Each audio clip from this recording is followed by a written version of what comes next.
জনাব খালেদ আলম সেলিমের আজকের এই আঞ্চলিক সভা সভাপতি উপস্থিত আছেন আমাদের আপনাদের প্রিয় নেতা জনাব অধ্যক্ষ খালেদ আলম সেলিম।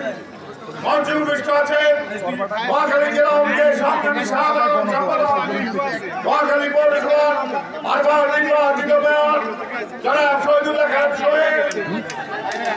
মঞ্চে উপস্থিত আছেন আমাদের মহাখালী জেলা সংগ্রামী সভাপতি সদর উপজেলার বারবার নির্বাচিত উপজেলা চেয়ারম্যান অ্যাডভোকেট শিয়াবুদ্দিন সাহিব, জেলা আওয়ামী লীগের নেতৃবৃন্দ, এলাকার নেতৃবৃন্দ, ছাত্রলীগ, যুবলীগ, স্বেচ্ছাসেবক, শ্রমিক লীগ, কৃষক লীগের নেতাকর্মী ভাইরা, আপনারা আমার সালাম গ্রহণ করুন।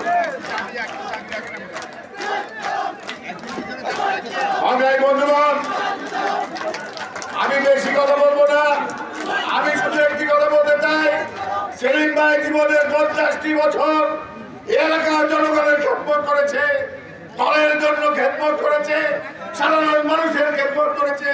আজকে আমাদের সময় এসেছে, আপনাদের সময় এসেছে, আপনারা আপনাদের এই সুসন্তানকে আপনারা কি মুখ উজ্জ্বল করবেন না আপনারা তাকে বিদায় করে দেবেন। আমরা চাই এলাকার মানুষ, এই সুবর্ণচরের মানুষ নীতি নৈতিকতা অত্যন্ত ভালো। আমরা এটা বিশ্বাস করতে চাই। আমাদের প্রিয় নেতা, তাকে নিয়ে আমরা গর্ব করি, তার পেছনে আমরা রাজনীতি করি। যিনি দীর্ঘদিন আওয়ামী লীগের নেতা হিসেবে দায়িত্ব পালন করছেন অধ্যক্ষ খালেদ আলম সেলিমকে আপনারা আগামী 8 তারিখ আরামকে আরাম করে প্রত্যেকটা নেতা কর্মী, কোনো ভয়ভীতি নাই, আমরা আছি, আমাদের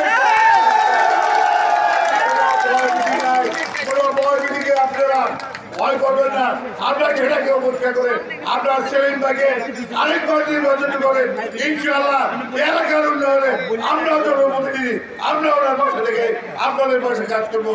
এই কথা বলে আগামী 8 তারিখ আপনারা আবারও ওনাকে নির্বাচন করবেন, এই বক্তব্য ব্যক্ত করে আমি আমার বক্তব্য শেষ করছি। জয় বাংলা, জয় বাংলা।